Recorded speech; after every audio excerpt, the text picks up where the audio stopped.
আমি মহীয়সী, আমার সুরে সুর বেঁধেছে জ্যোৎস্না বিনা নিদ্রাবিহীন শশী। আমি নইলে মিথ্যে হতো সন্ধ্যা তারা ওঠা, মিথ্যে হতো কাননে ফুল ফোটা।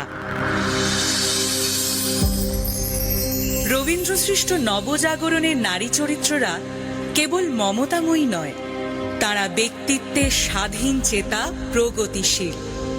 আজও সমাজে যখন নারীদের অবহেলা, বৈষম্য, পরাধীনতার মুখোমুখি হতে হয়, সেখানে রবীন্দ্রনাথের সৃষ্ট নারীরাই হয়ে ওঠে প্রেরণা, হয়ে ওঠে এক নতুন আলো। বধূ কোন আলো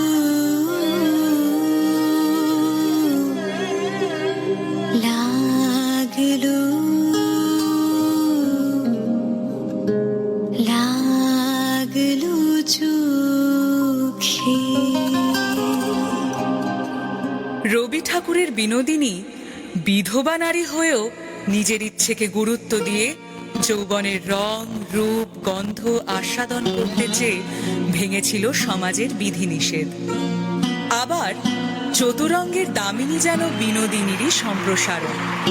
পুরুষতন্ত্রকে বুড়ো আঙুল দেখিয়ে রবি ঠাকুরের কলমে সে বৈধব্য কাটিয়ে নতুন ভাবে শুরু করেছিল জীবন, নতুন জীবন সঙ্গীর সঙ্গে।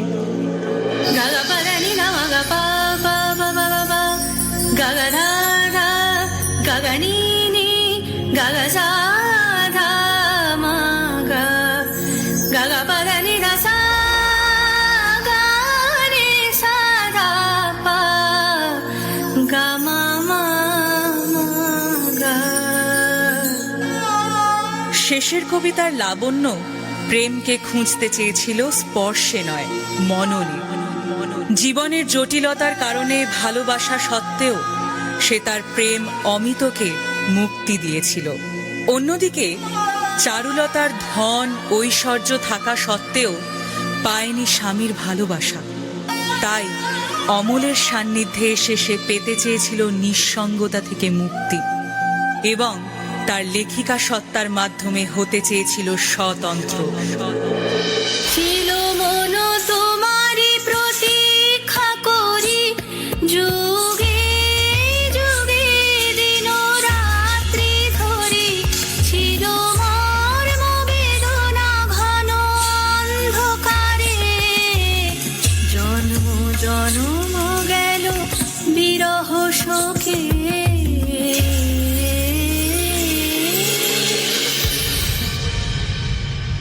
প্রকৃতি সে অস্পৃশ্য, সমাজের চোখে অবহেলিত, কিন্তু তার মধ্যে দিয়ে রবি ঠাকুর প্রকাশ করলেন এক নারীর গভীর আত্মমর্যাদা ও মানবিকতা, যে সামাজিক বিভেদের ঊর্ধ্বে গিয়ে অর্জন করল স্বীকৃতি।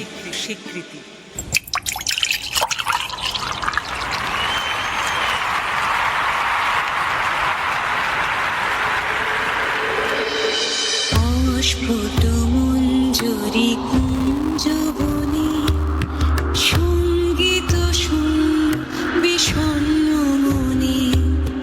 সঙ্গীরিক্ত চির দুঃখ রাতে, ও হব কি নির্জনে শয়ন পাতি।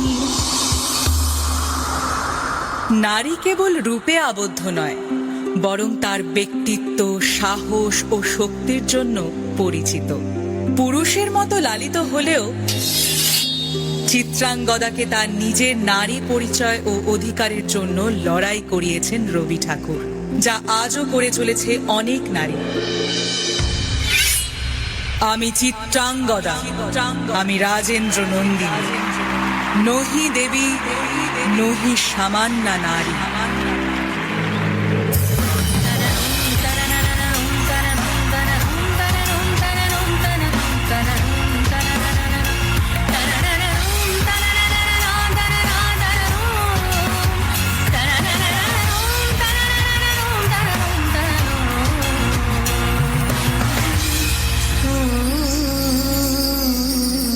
রবি ঠাকুর বুঝিয়েছেন নারী স্বয়ং সিদ্ধা।